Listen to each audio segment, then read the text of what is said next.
किन्नर समाज के बारे में अक्सर लोगों की जिज्ञासा बनी रहती है। अक्सर किसी मांगलिक अफसर या सड़कों और ट्रेन में मिलने वाले ये किन्नर कहाँ रहते हैं, क्या इनका भी होता है विवाह, इनके देवी देवता कौन होते हैं। ऐसे कई सवाल जो अक्सर किसी किन्नर को देखते ही हमारे मन में कौंधने लगते हैं।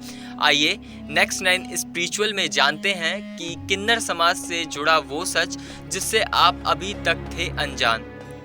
प्रभु श्री राम जब 14 वर्ष का वनवास काटने के लिए अयोध्या छोड़ने लगे, तब उनकी प्रजा और किन्नर समुदाय भी उनके पीछे पीछे चलने लगी थी।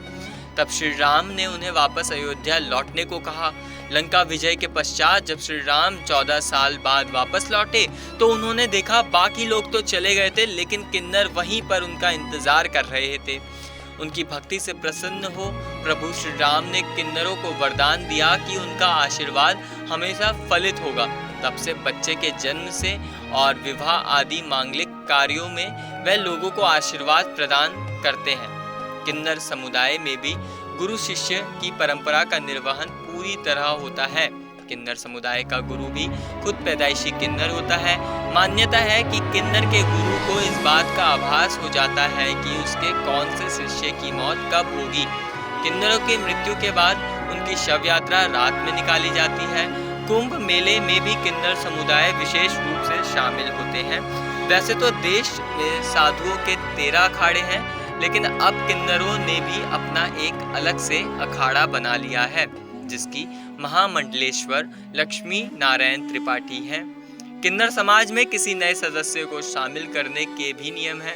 मसलन किन्नर के समूह में नए सदस्य को शामिल करने से पहले नाच गाना और सामूहिक भोज हो जाता है। वहीं आम लोगों की तरह किन्नर समाज भी वैवाहिक बंधनों में बंधते हैं। किन्नर अपने आराध्य देव अरावन से विवाह करते हैं, लेकिन इनका विवाह मात्र एक दिन के लिए होता है। मान्यता है कि शादी के अगले दिन किन्नरों के अरावन देवता की मृत्यु के साथ ही इनका वैवाहिक जीवन खत्म हो जाता है। किन्नरों से जुड़े तमाम बातों में लोग आज भी इस बात से अनजान है कि आखिर उनका अंतिम संस्कार कैसे और कब होता है। किन्नर अपने परिवार के किसी भी सदस्य की मृत्यु के बाद उसका अंतिम संस्कार आधी रात को अंधेरे में करते हैं, ताकि कोई उसे देख न सके। इसके पीछे मान्यता है कि यदि कोई मृत किन्नर को अंतिम संस्कार देख ले तो वह अगले जन्म में एक बार फिर किन्नर के रूप में जन्म लेता है। मृतक किन्नर को जलाने की बजाय उसे जमीन में दफनाया जाता है और इससे पहले उसे चप्पलों से पीटा जाता है। मान्यता है कि ऐसा करने से मृतक किन्नर के उस जन्म में किए सारे पाप का प्रायश्चित हो जाता है। किसी सदस्य की मौत के बाद किन्नर समाज उसका मातम नहीं मनाता, क्योंकि उसका मानना है कि मृतक किन्नर को नारकीय जीवन से मुक्ति मिल गई। किन्नर बहुचरा माता की पूजा करते हैं और प्रार्थना करते हैं कि अगले जन्म में वह किन्नर के रूप में ना पैदा हो। कभी भी भूलकर किन्नर समुदाय की बददुआ मोल ना ले, क्योंकि ऐसा होने पर तमाम तरह की विपत्ति का सामना करना पड़ता है। बुजुर्ग लोग भी बता गए कि यदि आप खुश ना कर सके तो कभी उन्हें नाराज ना करें। शास्त्रों के अनुसार यदि कोई व्यक्ति किन्नरों का अपमान करता है या उनका मजाक उड़ाता है तो अगले जन्म में किन्नर बनना पड़ता है और ऐसा भी अपमान सहना पड़ता है। यदि आपके घर या दुकान में किन्नर आए तो उसे अपनी क्षमता के हिसाब से दान करने के बाद बोले, फिर आइएगा। किन्नरों को दिया गया दान अक्षय पुण्य दान प्रदान करता है, लेकिन ज्योतिषविदों के मुताबिक किन्नरों को दिए गए दान से जहां किस्मत संवरती है, वहीं उन्हें कुछ वस्तुओं का दान आपके जीवन में दुर्भाग्य लाता है।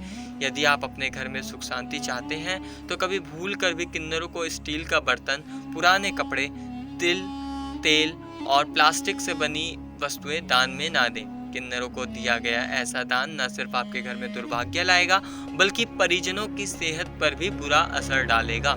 यदि आपके वैवाहिक जीवन में दिक्कतें आ रही हैं और आप अपने अनमोल रिश्ते को पटरी पर लाना चाहते हैं, तो किन्नरों से जुड़ा यह उपाय आपके जीवन के लिए वरदान साबित हो सकता है, क्योंकि किन्नरों को श्रृंगार का सामान बहुत शौक होता है। ऐसे में उन्हें खुश करने के लिए सुहाग की सामग्री दान में दें। जीवन साथी के साथ आ रही समस्याओं को दूर करने के लिए बुधवार के दिन हरे रंग के वस्त्र और मेहंदी का भी दान कारगर माना जाता है।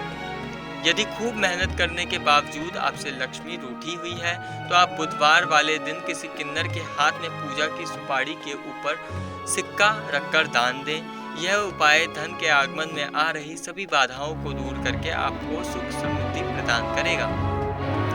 यह जानकारी आपको कैसी लगी हमें कमेंट सेक्शन में जरूर बताएं। मेरा नाम प्रवीण उपाध्याय है। आप देख रहे थे नेक्स्ट 9 स्पिरिचुअल।